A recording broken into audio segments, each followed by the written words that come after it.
Afternoon વિદ્યાર્થી મિત્રો, ધોરણ 7 વિષય વિજ્ઞાન. આજે આપણે વિજ્ઞાનની અંદર પ્રકરણ નંબર 1 નો પુનરાવર્તન વિડિયો ભણીશું. હવે પ્રકરણ 1 મિત્રો યાદ કરો કે આપણે એમાં શું ભણી ગયા. સામાન્ય માહિતી આપી દઉં છું, એ સિવાયની વધુ માહિતી જે તમે લોકો YouTube ની અંદર પ્રકરણ નંબર 1 ના વિડિયોમાં જોઈ શકશો. એમાં આપણે શરૂઆત કરીએ. પાઠનું નામ છે વનસ્પતિમાં પોષણ. હવે આપણે ભણી ગયા હતા કે દરેક સજીવને પોતાનું જીવન ટકાવી રાખવા માટે કોઈ પણ રીતે શરીરને પોષણ પૂરું પાડવું પડે છે.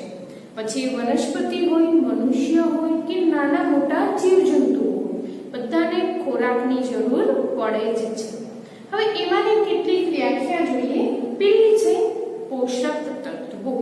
કેને તમે પોષક તત્વ કહી શકો? તો કે ખોરાકના ઘટકો એવા કે જે આપણા શરીર માટે જરૂરી છે, એ બધાને આપણે પોષક તત્વોમાં સમાવેશ કરી શકીએ. એમના નામ આપણે કહીએ તો કયા? તો કે ચરબી, વિટામિન, ક્ષાર, ખનિજ તત્વ વગેરે. બીજું આપેલું છે પોષણ. પોષણ તમે કેને કહી શકો? તો કે પોષણ માટે સરસ વ્યાખ્યા એક આપેલી છે કે સજીવો દ્વારા ખોરાક ગ્રહણ કરવાની અને શરીર દ્વારા તેનો ઉપયોગ કરવાની પ્રક્રિયાને તમે પોષણ તરીકે ઓળખી શકો છો. જ્યારે કોઈ પણ સજીવ બહારથી ખોરાક ગ્રહણ કરે છે અને શરીર તેને પાચન કરી અને એમાંથી જરૂરી તત્વો મેળવે છે, એને આપણે પોષણ તરીકે ઓળખી શકીએ છીએ. હવે આવે છે વનસ્પતિમાં પોષણના બે પ્રકારો છે. કયા? તો કે પહેલું સ્વાવલંબી અને બીજું છે પરાવલંબી. એમાંનું આપણે જોઈએ પહેલું સ્વાવલંબી પોષણ એટલે શું? તો કે જે વનસ્પતિ પોતાનો ખોરાક જાતે બનાવી લેતી હોય, બીજા ઉપર એમને આધાર રાખવો પડે નહીં, એને આપણે સ્વાવલંબી પોષણ તરીકે ઓળખીએ છીએ. અને બીજું આપેલું છે પરાવલંબી. કયું? તો કે પ્રાણીઓ અને બીજા ઘણા બધા સજીવો એવા છે કે જે પોતાના ખોરાકનો આધાર બીજી વસ્તુ ઉપર, ઉદાહરણ તરીકે અમુક પ્રાણી એવા છે કે જે પોતાનો ખોરાક વનસ્પતિમાંથી મેળવે છે. એટલે ટૂંકમાં એવું કહી શકીએ કે બીજા ઉપર આધાર રાખે છે, એને આપણે પરાવલંબી પોષણ તરીકે ઓળખીએ છીએ. આગળ સમજતા આપણે જોઈએ કે વનસ્પતિની અંદર થતી પ્રકાશ સંશ્લેષણની ક્રિયા, જે આપણે આકૃતિ દ્વારા વિડિયોની અંદર શરૂઆતમાં પણ ભણી ગયા હતા. શું કીધું છે? તો કે પ્રકાશ સંશ્લેષણની ક્રિયા માટે મુખ્ય કઈ વસ્તુની જરૂર પડે? તો કે પહેલું છે સૂર્યપ્રકાશ. બીજું તો કે વનસ્પતિના પર્ણમાં આવેલા હરિત કણ કે જે ના હોય, એ રંજક દ્રવ્ય ના હોય તો પ્રકાશ સંશ્લેષણની ક્રિયા થઈ શકે નહીં. આ ક્રિયાને ટૂંકમાં સમજાવું કે શું થાય છે.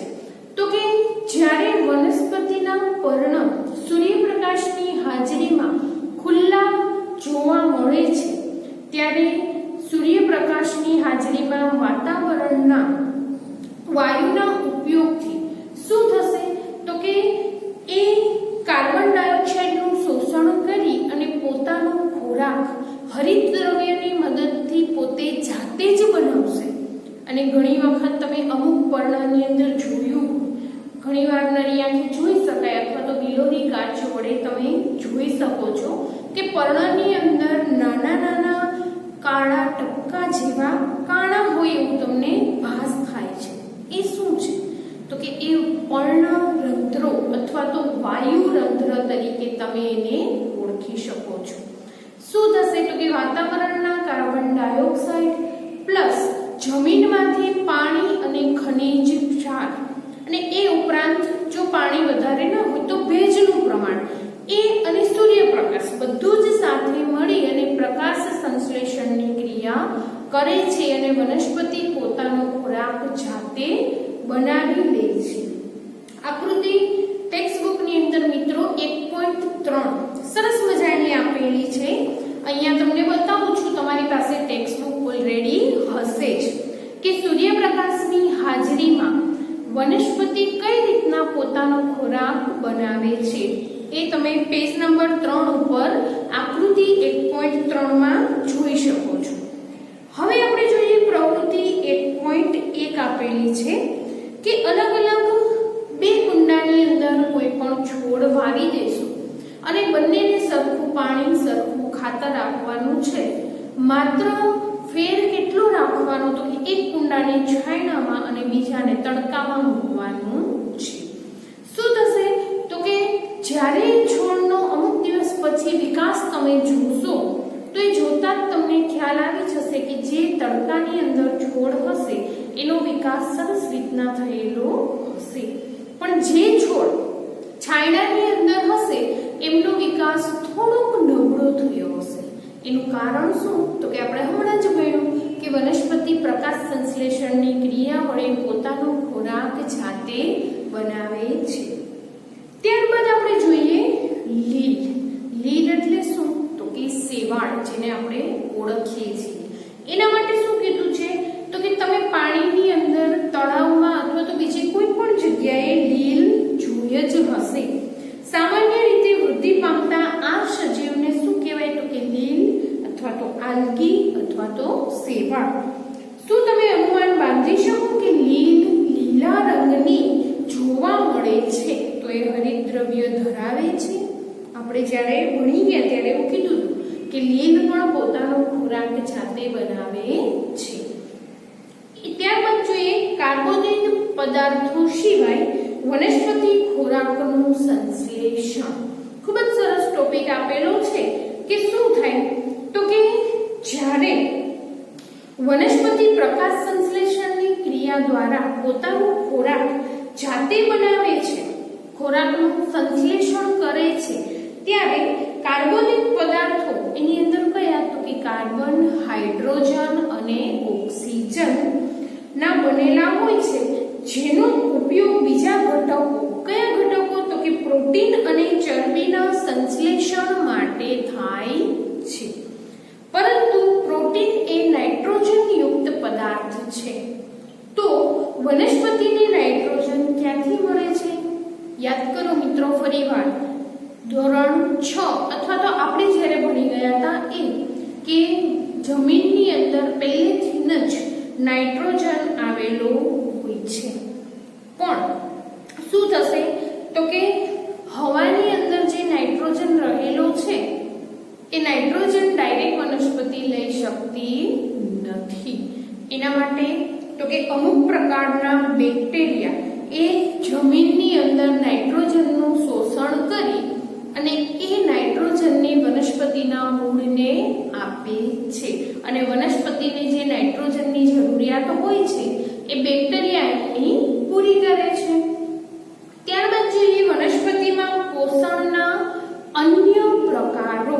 હવે પ્રકારની અંદર પેલું પોષણ કયું હોય, તો કે આપણે અહીંયા વ્યાખ્યા ભણી ગયા હતા કે પરાવલંબી પોષણ, અને બીજું આપેલું છે, કયું આપેલું છે, તો કે સ્વાવલંબી। હવે આપણે ખબર જ છે કે સ્વાવલંબી એટલે પોતે જાતે બનાવે, અને પરાવલંબીમાં શું કીધું છે, તો કે જે બીજા ઉપર આધાર રાખે છે પોતાના ખોરાક માટે, એને આપણે પરાવલંબી કહી શકીએ છીએ। કે અમરવેલ છે એ પરાવલંબી પોષણનું ઉદાહરણ છે। એ પીળા રંગની અને વૃક્ષ સાથે વીંટળાયેલી વેલ છે જે વનસ્પતિમાંથી પોતાનું પોષણ મેળવે છે।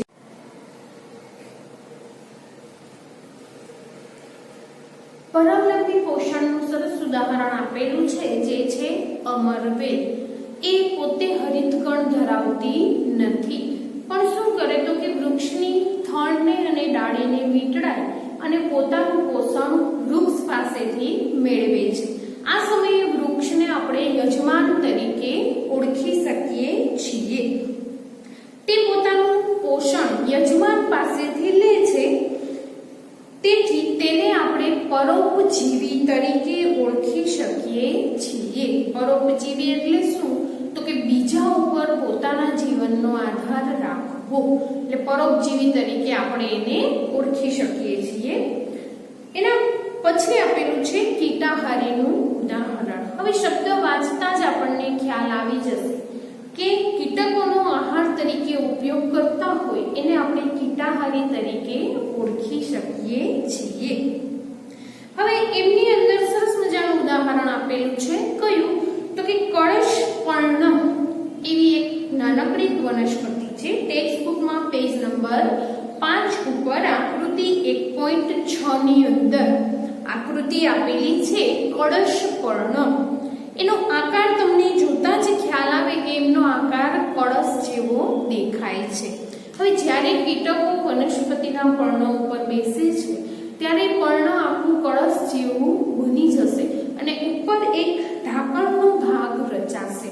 કીટક એમની અંદર ફસાઈ જશે અને ધીમે ધીમે એનું પાચન થતું જશે અને વૃક્ષ પોતાનો ખોરાક એમની પાસેથી મેળવી લેશે.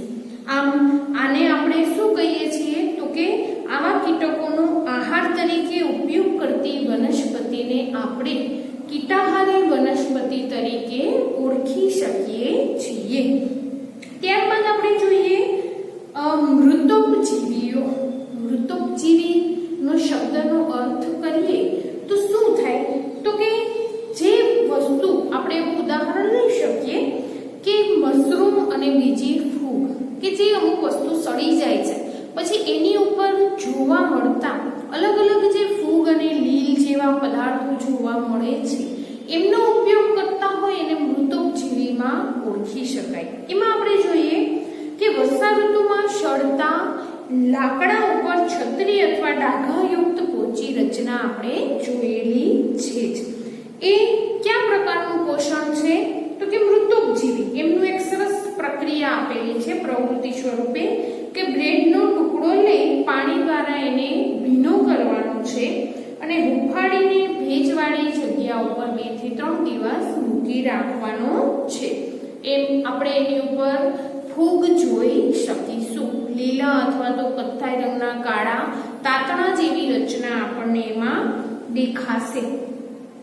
તેઓ મૃત અને સડી ગયેલ પદાર્થો પર પાચક રસોનો સ્ત્રાવ કરે છે અને દ્રાવણમાં ફેરવે છે. આ પ્રકારનું પોષણ કે જેમાં મૃત અને સડી ગયેલ પદાર્થોના દ્રાવણમાંથી પોષણ મેળવાય તેને મૃતોપજીવી પોષણ તરીકે ઓળખી શકાય છે.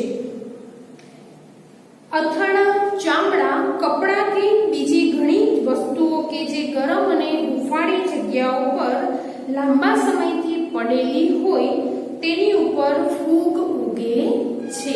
એ આપણે સારી રીતના જાણીએ છીએ. ત્યારબાદ આપણે જોઈએ સહજીવન. સહજીવન એટલે શું? તો કે સહભાગિતા.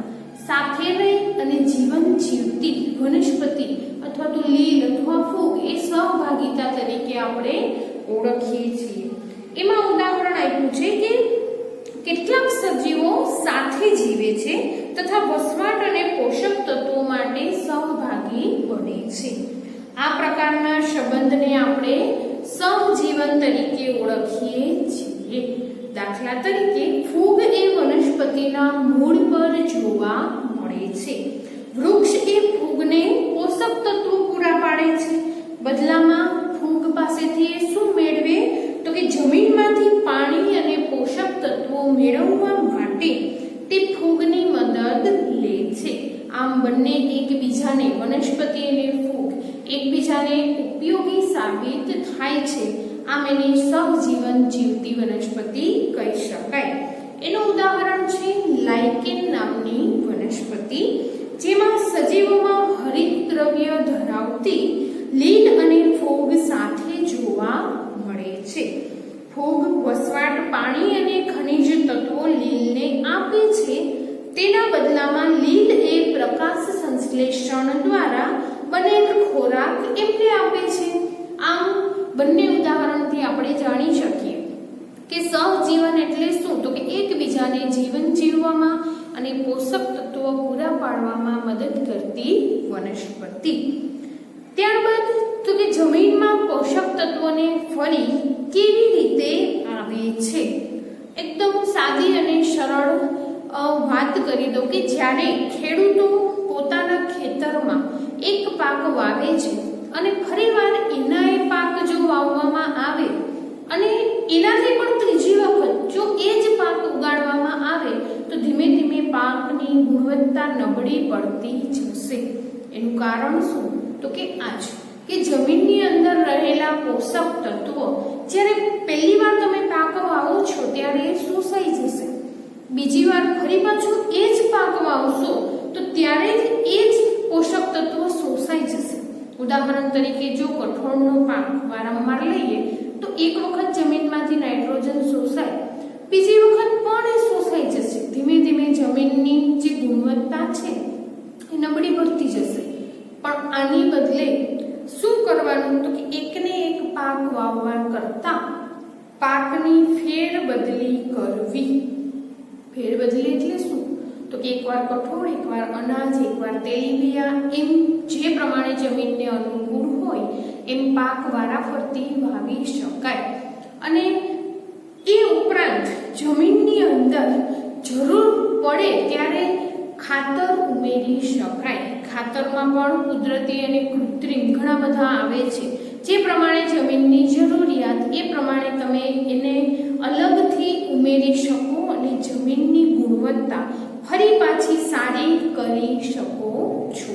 એટલે પોષક તત્વ કાં તો પાકની ફેરબદલી કરો અથવા તો જરૂર જણાય ત્યાં તમે ખાતરનો ઉમેરો કરી શકો છો અને એમાં પોષક તત્વ તમે એક્સ્ટ્રા ઉમેરી શકો છો।